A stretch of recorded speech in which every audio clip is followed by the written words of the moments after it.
Hello friends, welcome back to my YouTube channel.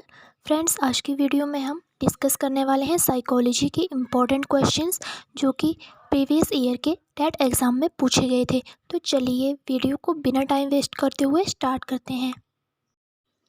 तो friends, जैसे कि आपको दिख रहा है, हमारा पहला क्वेश्चन घनिष्ठता बनाम एकीकरण की अवस्था है। आगे हमारे पास ऑप्शन दिए हैं 12 से 19 वर्ष, 11 से 12 वर्ष, 30 से 65 वर्ष या 20 से 30 वर्ष। तो इसमें इस क्वेश्चन के जो भी ऑप्शंस दिए गए हैं ये सारे गलत हैं, इसलिए इस क्वेश्चन का कोई भी राइट आंसर नहीं है।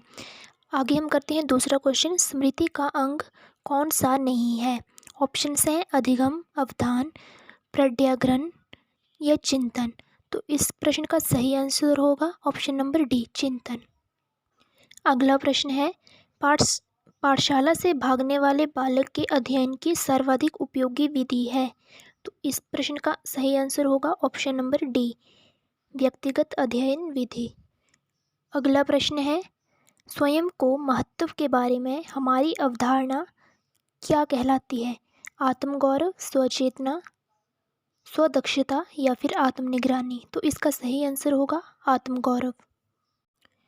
अगला प्रश्न है, विकास का क्षेत्र है। तो देखिए, विकास जो होता है वो शारीरिक भी होता है, मानसिक भी होता है, सामाजिक भी होता है। तो इसका सही ऑप्शन होगा ऑप्शन नंबर डी, उपयुक्त तीनों।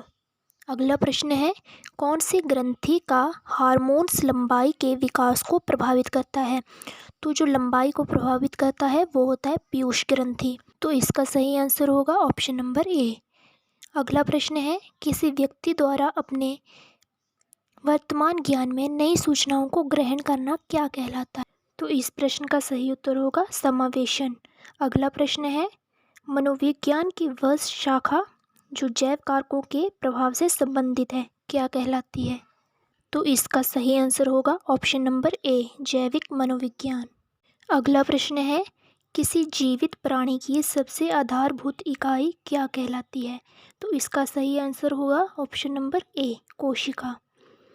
अगला प्रश्न है, सीखी हुई अनुक्रिया का लुप्त होना क्या कहलाता है? तो इसका सही आंसर होगा ऑप्शन नंबर सी, विलोप। अगला प्रश्न है, अल्पकालीन स्मृति को और किस नाम से जानते हैं? अल्पकालीन स्मृति यानी कि शॉर्ट टर्म मेमोरी। इस प्रश्न का सही उत्तर होगा ऑप्शन नंबर बी, सक्रिय स्मृति।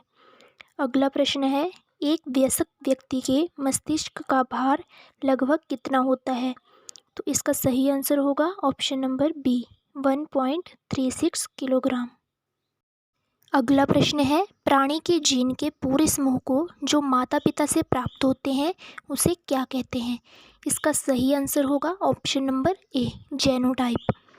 अगला प्रश्न है, 1913 ईस्वी में व्यवहारवाद की स्थापना किसके द्वारा की गई थी? तो व्यवहारवाद की स्थापना की गई थी वॉटसन के द्वारा। तो इस प्रश्न का सही उत्तर होगा ऑप्शन नंबर सी, वॉटसन। अगला प्रश्न है, प्रेक्षण द्वारा सीखने को क्या कहते हैं? तो इसका सही आंसर होगा ऑप्शन नंबर बी, मॉडलिंग। अगला प्रश्न है, सीखने के प्रथम 3 नियमों का प्रतिपादन किसने किया है?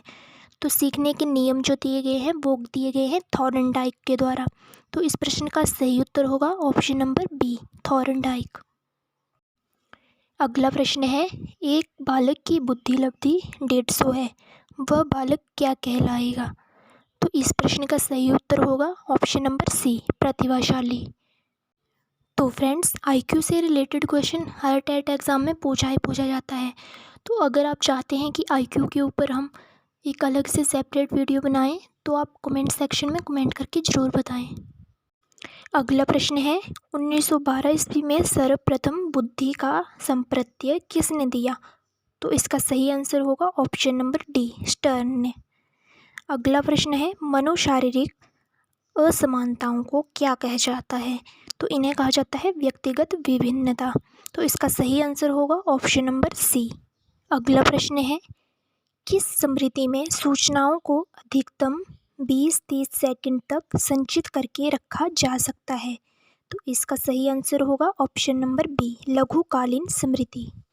अगला प्रश्न है, एरिक्सन के मनोसामाजिक सिद्धांत में कितने सोपान हैं?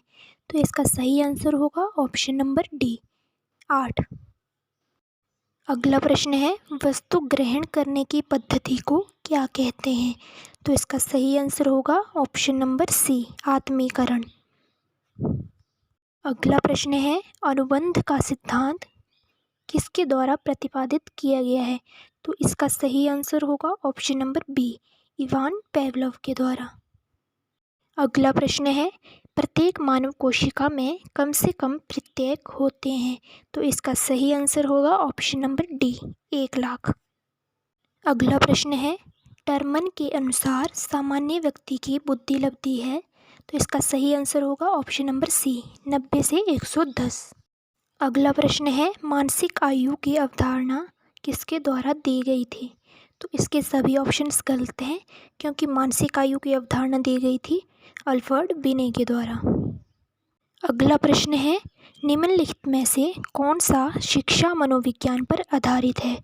तो इसका सही आंसर होगा ऑप्शन नंबर डी, ये सभी। अगला प्रश्न है, समाजमिति विधि को प्रतिपादित किया है? तो इसका सही आंसर होगा option number B, G.A. Munro.